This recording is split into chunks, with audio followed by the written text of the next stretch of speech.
Hello students, कैसे हैं आप सब लोग। उम्मीद करती हूँ सब अच्छे होंगे और स्वस्थ होंगे।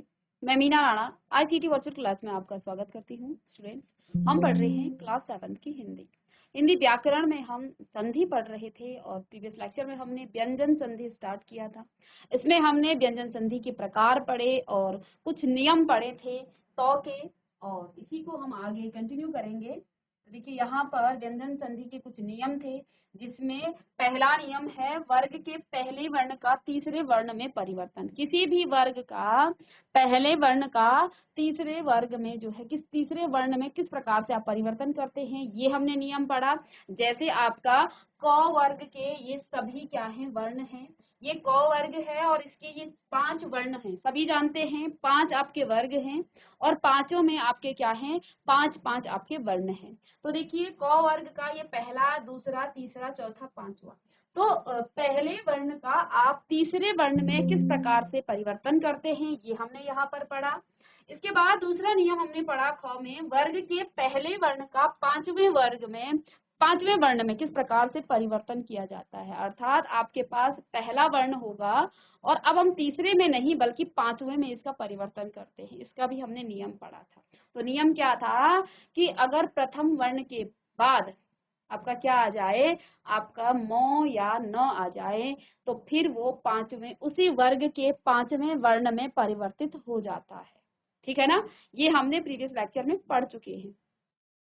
फिर हमने यहाँ पर देखिए तो संबंधी कुछ नियम पढ़े हैं, एक बार क्विक इसको रिवाइज करेंगे, देन हम आगे जो है म संबंधी नियम के बारे में आज की क्लास में इसको पढ़ेंगे। तो देखिए, तो संबंधी नियम, देखिए पहले में क्या था, तो के बाद च या छ। अब देखिए यहाँ पर ये क्रमशः आ रहे हैं, दोनों ही सीक्वेंस पे हैं।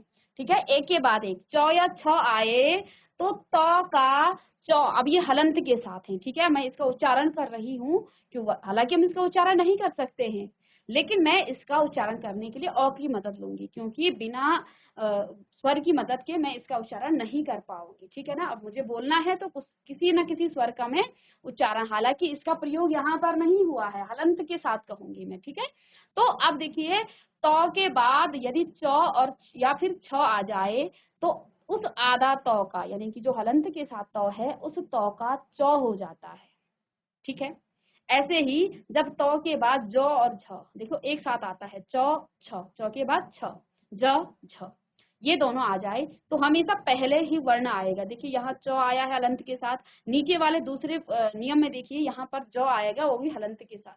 फिर देखिए थोड़ा सा इसको हम याद करने के लिए थोड़ा इस प्रकार से ट्रिक बनाएंगे, ताकि हमें इसको समझने में दिक्कत ना हो। ऐसे ही तो के बाद यदि ट और ठ दोनों क्या है, क्रमशः आते हैं, ट या फिर ठ आए तो क्या हो जाता है, तो का ट हो जाएगा, वो भी हलंत के साथ। ठीक है, और यदि तो के बाद ड और ढ आए तो यहाँ पर ड हो जाएगा हलंत के साथ। ठीक है ना, ये 4 नियम में हमने सिमिलरिटीज, यानी कि इसमें हमने समानता देखी थी। च के बाद, तो के बाद ज झ आए तो ज हलंत के साथ आएगा, ट ठ आए, ट या ठ, जो इन दोनों में से कोई भी आ सकता है, तो आपका तो बन जाएगा किसमें, हलंत के साथ तो। ड और ढ आए तो परिवर्तित हो जाएगा आधा ढ में, अर्थात हलंत के साथ ढ। अब उसको आप हर शब्द में अलग अलग प्रयोग करते हैं, कहीं आप हलंत के साथ लिख लेते हैं, कहीं पर आप उसको आधा करके लिख लेते हैं। ठीक है, इसके बाद चौथा था ड ढ भी हो गया।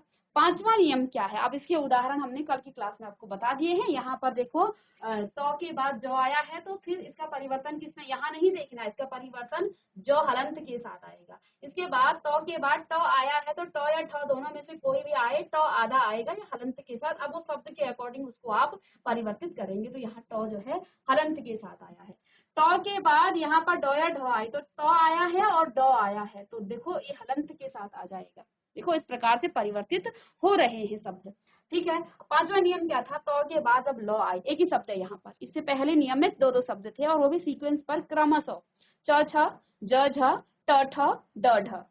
ठीक है, समझ में आई बात, इस प्रकार से। ठीक है, अब यहाँ पर पांचवा नियम क्या कहता है, जब ल आए तो ल हलंत में बदल जाता है ना, जब तो के बाद ल आए तो ल हलंत में बदल जाता है। ठीक है, और छठा नियम क्या कहता है, तो के बाद यदि हो आए तो त का द हो जाता है और ह का ध हो जाता है। ठीक है, यहाँ पर उदाहरण में भी आप देख सकते हैं। ऐसे ही सातवां नियम क्या है, जब त के बाद स आए तो त आपका च में और स आपका छ में बदल जाता है। उदाहरणों के साथ हमने कल की क्लास में इसको बहुत अच्छे से हमने इसको पढ़ भी लिया है। अब है म संबंधी नियम। म संबंधी नियम सभी से नोट डाउन करते रहेंगे। ठीक है, और जब हमारे पास नोट डाउन रहेगा, लिखा हुआ रहेगा, तो जहां हमें डाउट होता है हम अपनी नोटबुक निकालेंगे और वहां से हम उसको पढ़ना स्टार्ट करेंगे। तो अब आप सभी बच्चे लिखेंगे म संबंधी नियम, हेडिंग डालेंगे म संबंधी नियम। अब आगे लिखिए, यदि म के बाद क, च, ट, त, प, अब ये जो वर्ण आए हैं ये प्रत्येक वर्ग के प्रथम वर्ण है। क वर्ग, च वर्ग, ट वर्ग, त वर्ग और प वर्ग।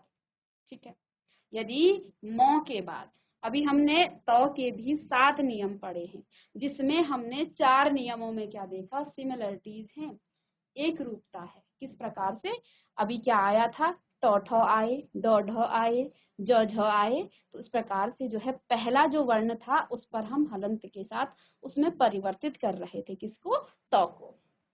इसके बाद जब त के बाद ल आया था तो ल को हमने हलंत के साथ ल में परिवर्तित कर दिया था।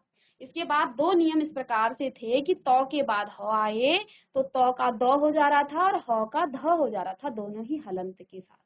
और लास्ट नियम क्या था, त के बाद यदि तालु स, तालव्य स आ जाए तो उस च का क्या हो जाता है, त का च हो जाता है और स का छ हो जाता है। ठीक है ना, तो ये नियम थे। अब म में भी कुछ नियम है, सभी लिखेंगे। यदि म हलंत के साथ लिखना है, म के बाद, अब म में हलंत के साथ कह रही हूँ, हालांकि इसको उच्चारण में बार बार इसको रिपीट कर रही हूँ, हालांकि इसका हम स्वतंत्र रूप में उच्चारण नहीं कर सकते हैं, हलंत के साथ कह रही हूँ और साथ में आपको क्या कह रही हूँ, इसका उच्चारण नहीं किया जा सकता है, मैं स्वर की मदद ले रही हूँ, क्योंकि मुझे उच्चारण करने के लिए किसी न किसी स्वर की मदद चाहिए, है ना। तो क, च, ट, त, प, अब ये क्या है, प्रत्येक वर्ण के प्रथम, प्रत्येक वर्ग के प्रथम वर्ण है। क वर्ग होता है, च वर्ग, ट वर्ग, त वर्ग, प वर्ग। ठीक है ना, तो आए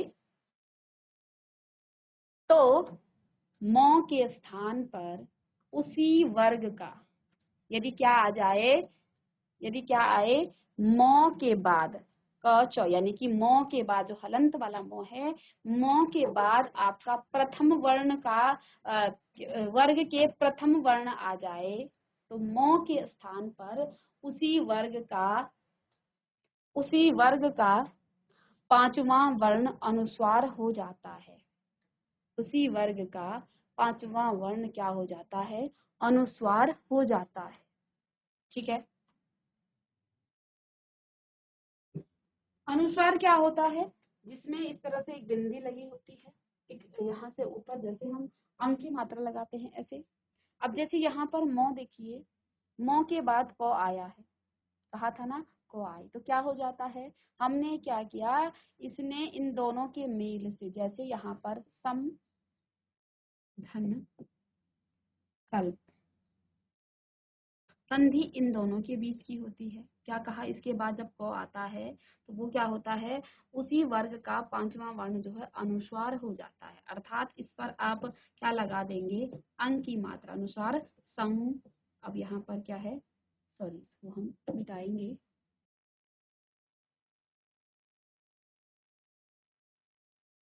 संकल्प। ठीक है, इस म को, ये हलंत के सालंत है, ठीक है, ये मात्रा नहीं है, इस म का यहाँ पर अंक की मात्रा हो गया है, बाकी कल्प। ठीक है, ऐसे ही यहाँ म लगा है, म के बाद ग आया है तो अंक की मात्रा अनुस्वार बन जाएगा, तो इन दोनों के मेल से हो जाएगा संगम, है ना। ऐसे ही स और म आया है, म हलंत के साथ है, इसके बाद जो आया है, ठीक है, तो ये हो जाएगा संजय। ठीक है, चलिए, इतना आपने नोट डाउन कर लिया। अब यहाँ पर भी देखो, म के बाद म आया है तो देखो यहाँ पर क्या हो जाएगा, तो सभी में देखिए अनुस्वार लग गया है, मौ के स्थान पर अनुस्वार लग गया है किसमें, प्रथम वर्ण में, और बाकी आपका यही है। मौ की जगह पर इसमें अनुस्वार लगा, बाकी आपका तोस है। मौ की जगह अनुस्वार लग गया, बाकी पूरा शब्द लिखा हुआ है। मौ के स्थान पर अनुस्वार लग गया है, बाकी पूरा शब्द पीछे वही है, देह। संभावना, है ना। तो ये सभी शब्द इस प्रकार से हो गए, ठीक है ना। अब आगे यहाँ पर देखिए दूसरा यहाँ पर नियम क्या कहता है कि यदि मो के बाद य, र, ल, व, तालवी श, मूर्धन्य स और दंत्य स, ह, उसके बाद जो है तो मो का सदैव अनुसार हो जाता है। जैसे यहाँ पर देखिए वो आया है तो मो के बाद वो आया है तो इसका अनुस्वार कर दिया है। जहाँ मो है, मो के स्थान पर आपने अनुस्वार लिख दिया है। ऐसे ही यहाँ पर मो के स्थान पर यो आया है तो इसका भी हमने अनुस्वार कर दिया है। बहुत ध्यान से देखना है। सम मो आया है हलंत के साथ और इसका भी हम अनुस्वार इस पर लगा देंगे आगे वाले वर्ण पर। ऐसे ही इसका भी अनुस्वार हो जाएगा। सभी शब्दों में आप देख रहे हैं लेकिन आपको सभी को नोट डाउन करना है। सम धन रक्षण, तो इसका मौ का आप हलंत बना देंगे, अनुस्वार बना देंगे, हलंत सॉरी, इसका अनुस्वार हो जाएगा, ठीक है। ऐसे ही सम धन संचय, तो इस मौ का अंक की मात्रा बन गया है, ठीक है। तो ये आप इसको जल्दी से नोट डाउन करिए, जल्दी से इसे नोट डाउन कीजिएगा। तो इतना आप लिखेंगे पहले मौ संबंधी नियम। इसके बाद ये दूसरा नियम है। तीसरा नियम क्या है, यदि मौ के बाद मौ आता है, फिर से मौ आता है, तो वो आधा मौ और मौ में हो जाता है। जैसे यहाँ पर क्या लिखा है, मौ के बाद फिर से मौ आ गया तो ये आधा मौ में बदल जाएगा तो सम्मुख हो गया है। ऐसे ही मौ के बाद फिर से मौ आया है, आधा मौ और मौ आएगा, उसमें पहले से आ की मात्रा थी तो वो तो आएगा ही। ऐसे ही सम्मति, तो मौ है, मौ के बाद फिर मौ आएगा, तो तीसरा नियम ये भी इम्पोर्टेंट है, ठीक है ना। तो इन शब्दों में अक्सर आपको कंफ्यूज आपको यहीं पे होते हैं कि आधा मौ कैसे आया है। यदि मौ के बाद हलंत के साथ जो मौ है, मौ के बाद फिर से मौ आ जाए तब जाके वो आधा मौ और मौ हो जाता है। तो यहाँ पर देखो सम धन मुख और मौ है हलंत के साथ, इसके साथ फिर से मौ आया है तो ये हो जाएगा मुख। सम धनमान सम्मान, सम धनमति सम्मति, ठीक है। तो ये था आपके ये 3 नियम हैं मौ संबंधी, जिसमें हमने मौ संबंधी नियम पढ़े हैं और इसको जल्दी से आप नोट डाउन करेंगे। और उसके बाद हम एक और नियम पढ़ेंगे यहाँ पर छ संबंधी नियम। तो छ संबंधी एक नियम है, इसको भी हम अभी पढ़ेंगे, उसको आप जल्दी से लिख लीजिएगा।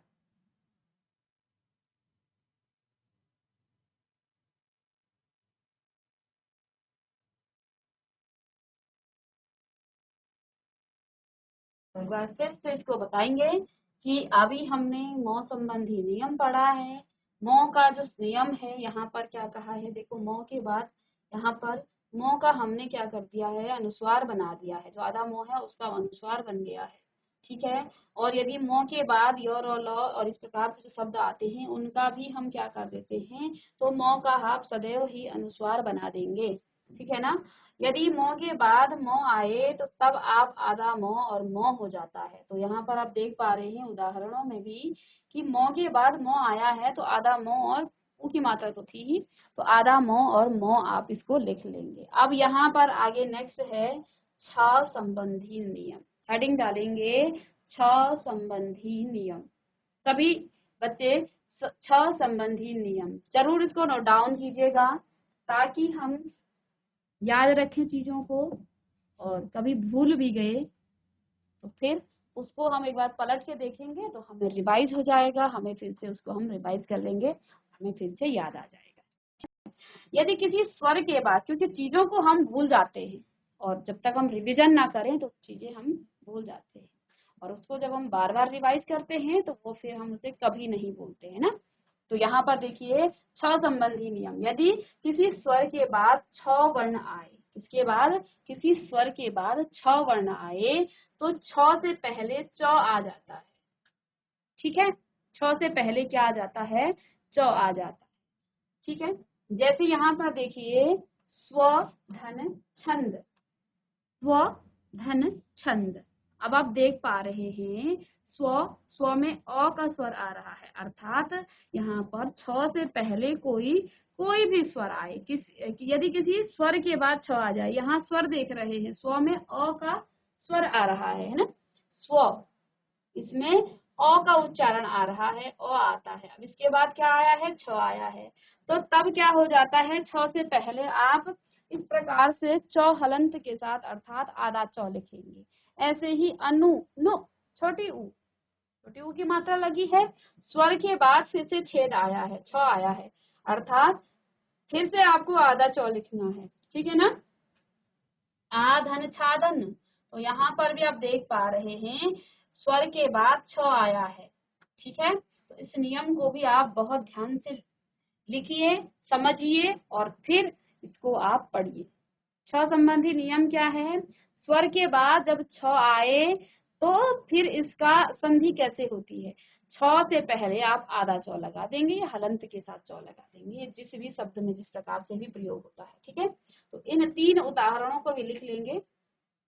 चलिए जल्दी से इसे नोट डाउन कीजिएगा। इसके बाद आपका लास्ट है नौ संबंधी नियम। नौ संबंधी भी एक नियम है और वो नियम हम पढ़ेंगे, इसको लिखिए यहाँ तक।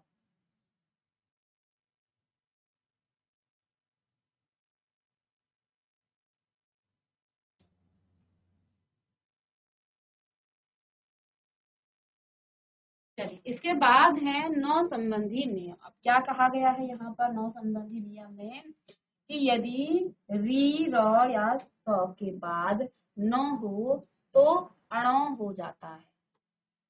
नियम क्या है, यदि री र या श, ठीक है, मूर्धन्य श,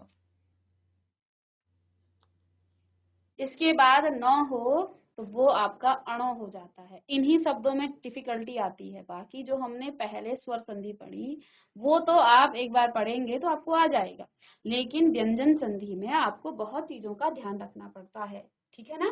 तो संबंधी हमने 7 नियम पढ़ लिए हैं, इसके बाद मो संबंधी हमने 3 नियम पढ़ लिए हैं, इसके बाद छ संबंधी कुछ नियम है, ठीक है, तो इनको आप जरूर पढ़ेंगे।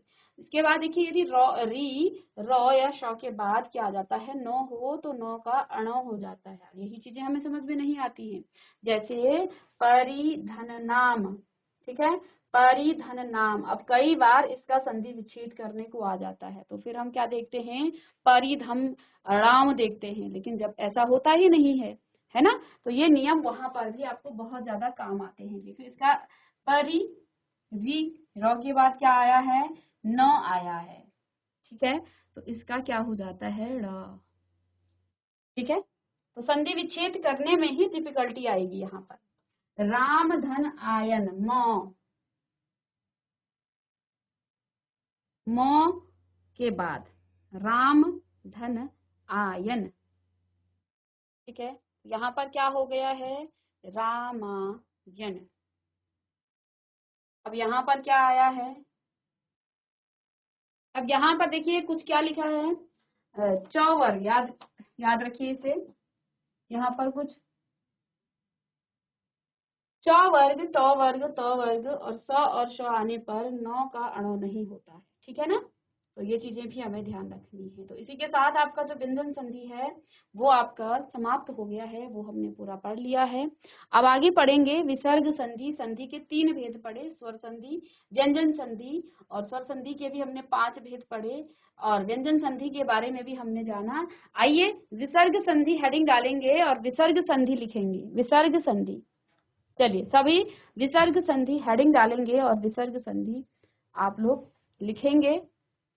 विसर्ग के बाद चलिए आगे लिखिए, विसर्ग के बाद किसी स्वर या व्यंजन के आने से विसर्ग में जो परिवर्तन होता है उसे विसर्ग संधि कहते हैं। क्या चीज, विसर्ग के बाद किसी स्वर या व्यंजन के आने से, ठीक है, विसर्ग में जो परिवर्तन होता है उसे हम क्या कहते हैं, विसर्ग संधि कहते हैं। जैसे यहाँ पर देखिए मनः धन रथ, ठीक है, मनः धन रथ, मनोरथ, कुछ नियम है उनके बारे में अभी देखेंगे कैसे हुआ, लेकिन अभी देखिए यहाँ पर क्या क्या विकार आया, क्या परिवर्तन आया, मनोरथ हो गया। दुख, इसमें विसर्ग था धनजन तो दुर्जन हो गया है, दु धनजन तो दुर्जन हो गया है। ठीक है। विसर्ग के बाद र लगा है, ओ आ गया है, इसी प्रकार से और शब्द भी हैं। अब इसके नियम कुछ हैं, ये ओ कैसे आ रहा है, ठीक है ना, अलग अलग नियम दिए हैं इसके भी। चलिए, विसर्ग का ओ में परिवर्तन, क्योंकि यहाँ आप देख पा रहे हैं ना कैसे ओ हुआ, यहाँ भी ओ हुआ था, ठीक है। तो विसर्ग पहला नियम है विसर्ग का ओ में परिवर्तन। लिखिए, सभी लिखिए, विसर्ग का ओ में परिवर्तन। क क्या है, विसर्ग का ओ में परिवर्तन। अब यहाँ पर देखिए, यशः, क्योंकि इसको विसर्ग को हम ह की तरह पढ़ते हैं, आधा ह की तरह, है ना। यशः धनगान, ठीक है, यशः धनगान।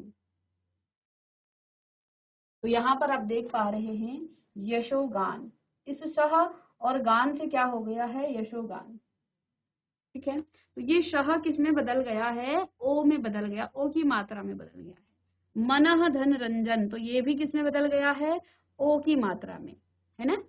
किस पर लगी है ओ की मात्रा, जो अंतिम वर्ण आपके पास यहाँ दिए हुए हैं, सभी में देखिए अंतिम वर्ण पर ओ की मात्रा लग गया, ठीक है। ऐसे ही मनः धन रथ, क्या हो जाएगा, मनोरथ। मनः धन विनोद, मनो विनोद। तपः धन बल, तपोबल।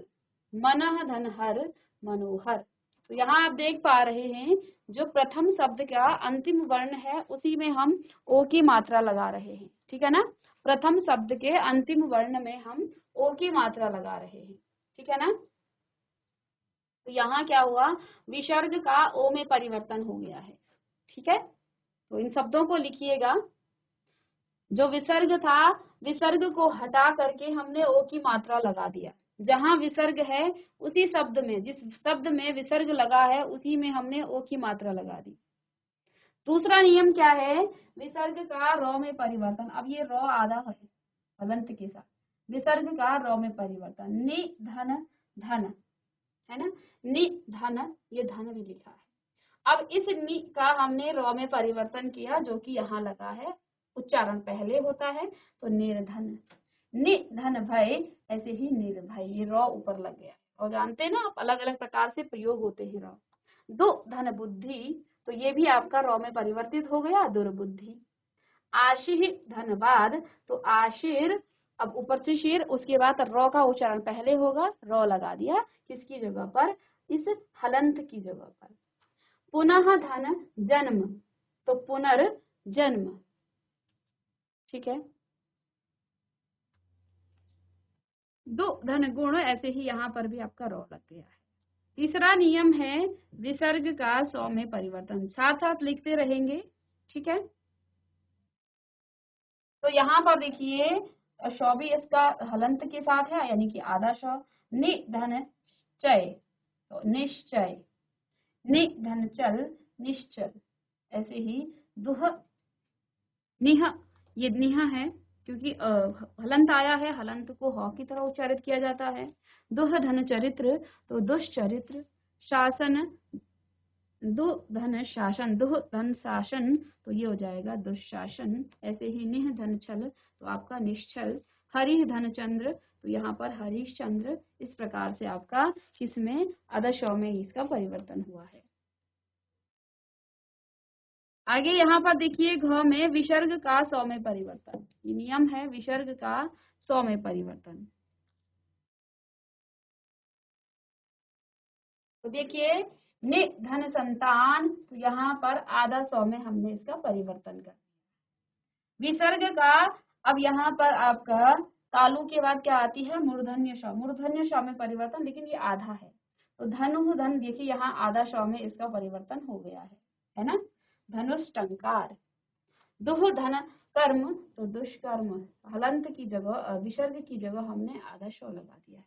निह धन काम, तो निष्काम हो जाएगा, ठीक है। अब यहाँ पर च में क्या कहा गया है, विसर्ग का ही लोप होना, विसर्ग का ही हम क्या कर देते हैं, लोप कर देते हैं, अर्थात उसे हटा देते हैं, ठीक है। तो विसर्ग का र से मेल होने पर विसर्ग का लोप हो जाता है। यहाँ जैसे निधन रोग, तो यहाँ पर इसका लोप कर दिया, विसर्ग का, तो सीधे सीधे यहाँ पर क्या कर दिया, निरोग। और ये मात्रा आपका बड़ी मात्रा में, यानी कि पहले छोटी ई की मात्रा थी, अब आपका बड़ी ई की मात्रा लग गया इसमें। नी धन रश, तो नीरश, इसमें बड़ी ई की मात्रा लग गई। ठीक है, ऐसे ही निह धन रज, तो नीरज। अब कुछ में जो है विसर्ग का परिवर्तन नहीं होता है, विसर्ग में परिवर्तन न होना। यदि विसर्ग से पहले अ हो और विसर्ग का मेल क तथा प से हो तो विसर्ग में कोई परिवर्तन नहीं होता है। ठीक है, तो जैसे यहाँ पर अंतः धन करण, तो यहाँ पर फिर से हमने विसर्ग को हटाया नहीं है, कोई परिवर्तन ही नहीं आया है, शब्द को अंतः लिखा और फिर करण लिखा। कई शब्द आपने देखे हैं ऐसे, जैसे प्रातः काल लिखते हैं हम, ठीक है ना, ये तो सभी लिखते हैं। तो देखो ये प्रातः काल में आपका विसर्ग बना रहता है, ठीक है ना। तो जब क और प होता है तो तब उसको हटाते नहीं है। पाया धन पान, तो यह क्योंकि यहाँ पर प आया है विसर्ग के बाद, तो इस यहाँ पर कोई परिवर्तन नहीं होगा, विसर्ग आपका हटेगा नहीं। ठीक है, कोई भी परिवर्तन यहाँ पर नहीं आएगा। ओके, चलिए ये सभी नियम लिख लीजिएगा।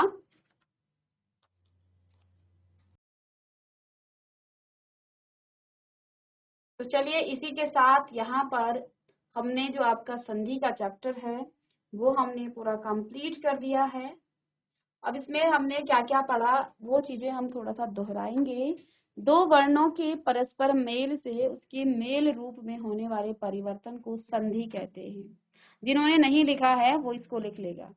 दो वर्णों के मेल से बने नए शब्द को पहली स्थिति में वापस लाना ही संधि विच्छेद कहलाता है। यानी कि उस शब्द को फिर से जैसे वो पहले था और संधि होने के बाद वो जुड़ करके एक नया शब्द बना था, उसको पहले स्थिति में लाना ही संधि विच्छेद कहलाता है।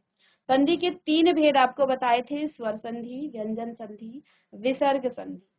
ठीक है, स्वर संधि के भी 5 भेद हमने पढ़े, जिसमें आपका दीर्घ संधि, गुण संधि, वृद्धि संधि, यण और अयादि संधि, सबके बारे में हमने बड़े डिटेल में पढ़ लिया है।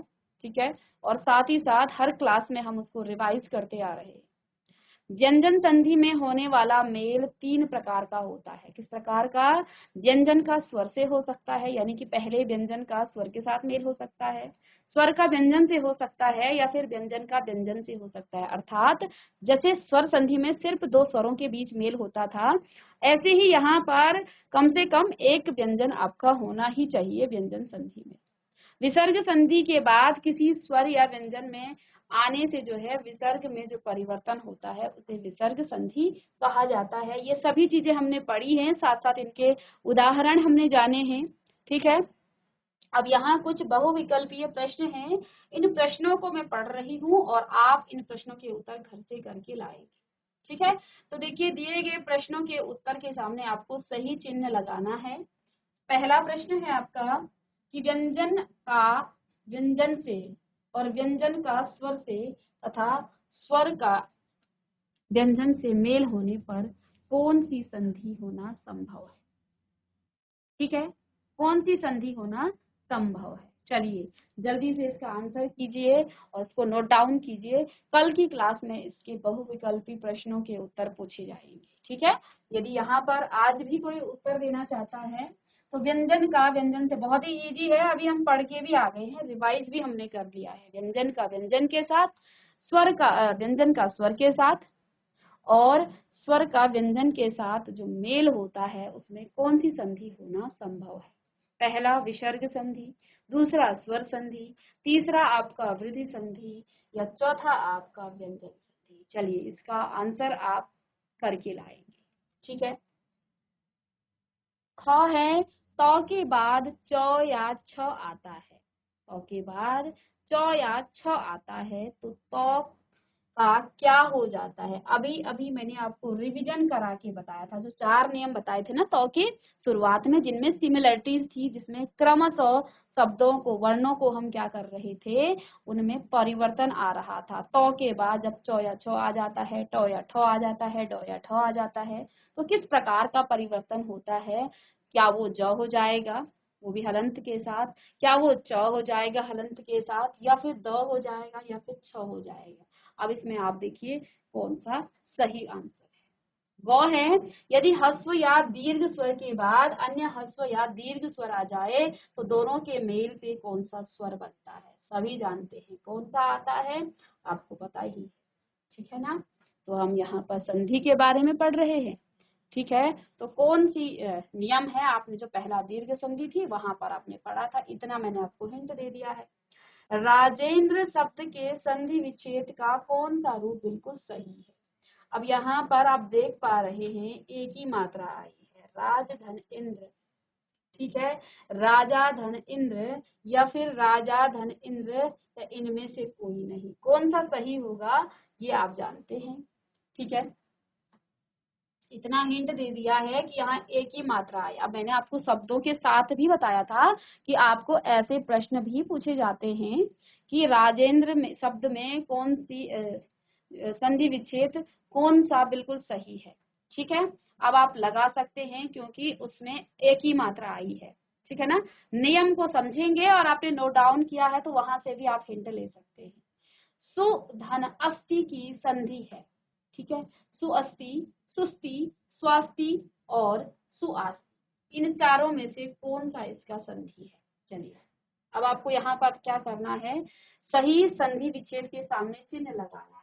वीरोचित, वीर धन उचित, पर्यावरण, परिधन आवरण, परिधन आवरण, निष्कलंक, निर्धन कलंक, सागर, सागोर्मी, सागर, सागरोर्मी, तो सागर धन उर्मी, वीर धन उचित, जो भी आपको सही दिख रहा है उसके सामने आपको टिक मारना है, ठीक है। अब इन शब्दों को आपने खुद से ही करना है, ठीक है ना। वीर धन उचित, प्रिय धन आवरण, निह धन कलंक, सागर धन उर्मी, ऐसे ही वीरो धन चित, परिधन आवरण, निश धन कलंक और सागर धन उर्मी, ठीक है। सागर धन उर्मी संधि कीजिए, सब धन ही, पानी धन घाट, बकरा धन ईद, यहाँ धन ही, आधा धन पका, लोटा धन इया, कान धन कटा, दूध धन मुहा और इस धन ही। दिए गए उदाहरणों के अनुसार संधि करना है आपको, ठीक है। अब यहाँ पर देखो जैसे ये लिखा है ना कि अ धन री क्या हो जाता है, अर हो जाता है, तो यहाँ पर क्या हुआ है, देवर्षि। ऐसे ही नव धन उदय, इसका यहाँ पर आपने संधि करना है, यहाँ शब्द लिखना है। इस प्रकार से आपको पैटर्न भी दिया है, ठीक है। इन क्वेश्चन को आप जरूर सॉल्व कीजिएगा और जब इसे आप करने बैठेंगे तो फिर आप अपने पीछे पेज पलटाएंगे जो अभी तक हमने पढ़ा है, ठीक है ना।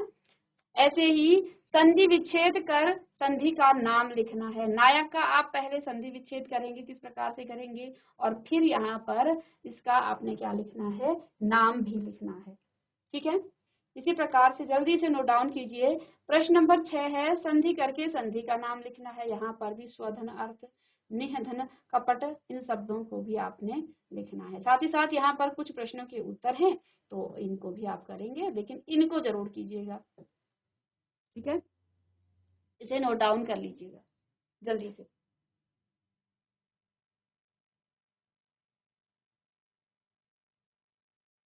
तो इन प्रश्नों को आप नेक्स्ट क्लास में, जो भी प्रश्न आपको नहीं आते हैं उनको आप पूछ लेंगे।